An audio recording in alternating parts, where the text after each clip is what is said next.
A pan Indian story എന്ന് പറയുന്നൊരു cinema ഞാൻ അഭിനയിച്ചിട്ടുണ്ട്.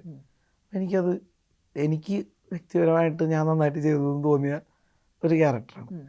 അപ്പോൾ അതേപോലെ നമുക്കത്ര വർക്കായിട്ടില്ലാത്ത, ഞാൻ പെർഫോമൻസ് വൈസ് അല്ല ഞാൻ പറയുന്നത്. അപ്പോൾ സിനിമ എനിക്ക് ടോട്ടലി എനിക്കത്ര ഇഷ്ടപ്പെട്ടിട്ടില്ല. എന്നാലും നമ്മൾ ആ സിനിമയുടെയും പ്രൊമോഷന് ആ സിനിമയും നമ്മൾ കാണണമെന്ന് പ്രേക്ഷകരോട് പറയും. കാരണം എൻ്റേതല്ലല്ലോ അവസാന വാക്ക്. എനിക്കിഷ്ടമായില്ലെങ്കിലും ഇഷ്ടപ്പെടുന്ന ആൾക്കാരുണ്ടാവും. പിന്നെ ആ സിനിമ ചെയ്ത എത്രയോ ആൾക്കാരുണ്ട്, അവരുടെയൊക്കെ ജീവിതം ഒഴിഞ്ഞു വെച്ച് ചെയ്ത സിനിമയാണ്. അപ്പോൾ അതിനെ ഞാൻ കയറിയിട്ട് അങ്ങനെ വേറൊരു റേറ്റിംഗ് ഇടുന്നതിൽ ശരിയല്ലല്ലോ. അപ്പോൾ അത് കണ്ടിട്ട് ഇപ്പം എൻ്റെ അടുത്ത് പറയുകയാണ്, നിങ്ങളെല്ലാ പടങ്ങളും ഇത് ശരിയല്ല കേട്ടോ, നല്ല ക്യാരക്ടറൊക്കെ എടുക്കണം. എന്നാൽ ഈ പടം പാൻ ഇന്ത്യ സ്റ്റോറി ഇവിടെ IFFKയിൽ സെലക്ഷൻ കിട്ടി, നല്ല അഭിപ്രായം വന്നാണ്. അപ്പോൾ അത് വന്നിട്ട് ഇപ്പോൾ മനോരമ മാക്സിലുണ്ട്.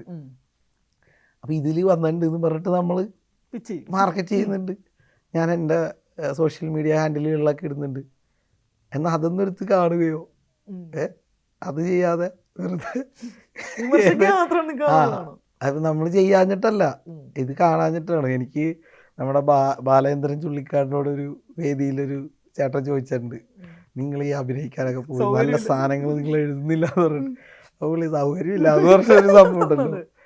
അപ്പം എന്താ കാര്യമെന്ന് ചോദിച്ചപ്പോൾ പുള്ളി അതിന് മറുപടി പറയുന്നുണ്ട്, ഞാൻ കഴിഞ്ഞ ആഴ്ചപ്പതിപ്പിൽ ഇതിലെഴുതിയായിരുന്നു. അതൊന്നും വായിക്കാണ്ട് നിങ്ങളറിയാത്തതിൻ്റെയാണ് എന്ന് പറഞ്ഞല്ലോ. അപ്പം ഞാൻ പറഞ്ഞത്, ഞാൻ നല്ല കഥ അതേപോലെ നല്ല കഥാപാത്രങ്ങളുള്ള സിനിമകൾ ഞാൻ ചെയ്തിട്ടുണ്ട്.